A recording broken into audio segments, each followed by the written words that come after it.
Everyone thought they were just disco. Sequins, falsetto, flashing lights.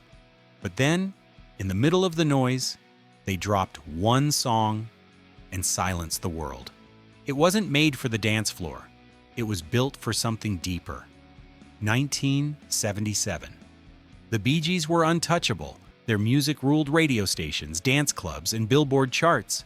But all that success came with a label, a box they never wanted to be in.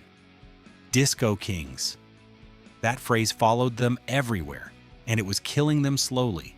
But then came a ballad, software emotional and dangerous in its simplicity. A song that whispered instead of shouted. A song that would rewrite their legacy. This is the story of How Deep Is Your Love saved the Bee Gees and proved they were far more than a trend. By the mid-70s, the Bee Gees weren't just popular, they were culture itself. Stayin' Alive, Night Fever, You Should Be Dancing. Songs that didn't just climb the charts, they became the charts. But with domination came a curse. The world only saw one version of them, disco stars. Sequins and high notes, style over substance. Critics sneered. Rock fans mocked. Even the industry started calling them a fad. What people forgot, or maybe never knew, was that the Bee Gees started as balladeers. In the 60s, they wrote songs like To Love Somebody and Massachusetts, earning their stripes as songwriters long before they ever stepped into a club. Now all that craft was being buried under flashing lights and four-on-the-floor beats. They weren't seen as creators anymore, just performers of a dying genre. And deep down, that stung. They weren't chasing hits anymore. They were chasing redemption. As whispers of disco's death began to swirl, the pressure on the Bee Gees intensified. Their identity crisis turned into a creative mission. They had to prove they were more than disco. The answer wouldn't come from another dance anthem. It would come from the quietest place in their hearts. Barry, Robin, and Maurice knew they needed something different, something that could slice through noise with silence. Not a beat-heavy hit, but a ballad. Intimate, timeless. One that could remind the world of what they really were.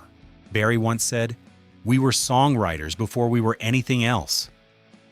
That line became their compass, and it led them to an idea no one expected.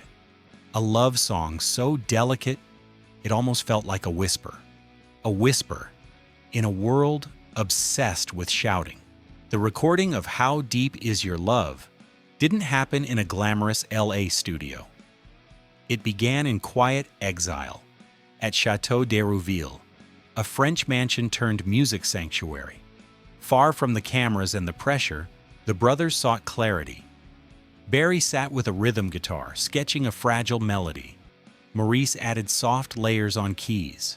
Robin's voice floated in like silk. This wasn't disco. It wasn't even radio-friendly. It was personal. They poured hours into the smallest details. Dozens of vocal takes. Minute harmonic changes. Barry's falsetto, a sound that once screamed on tracks like Tragedy, was now gentle, restrained.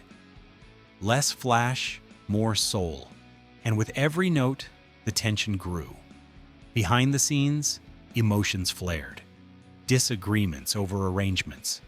Creative doubts. Was this too soft? Too slow? Would anyone even care? But they kept going. Because this song meant more than a chart position. It was their identity on the line.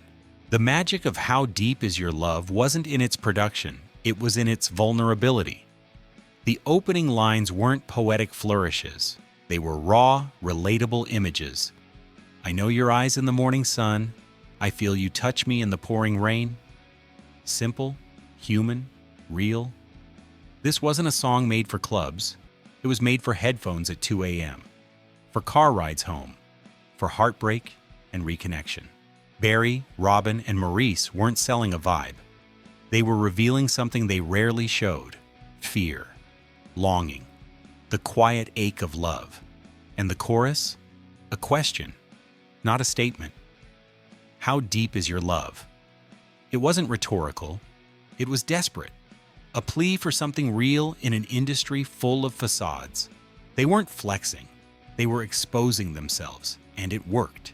When they submitted the track to producers, the response was confused. Everyone wanted another Stayin' Alive, more thunderous beats, more dance floor anthems. And here they were, handing in a ballad?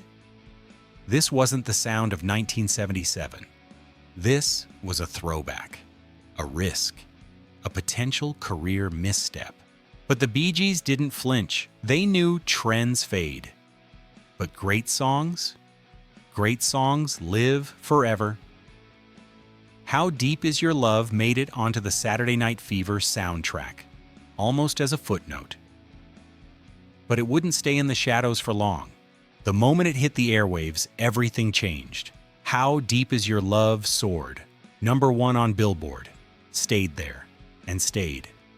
A love song in a sea of noise. Critics who had written them off were forced to reconsider. This wasn't just a band chasing radio plays.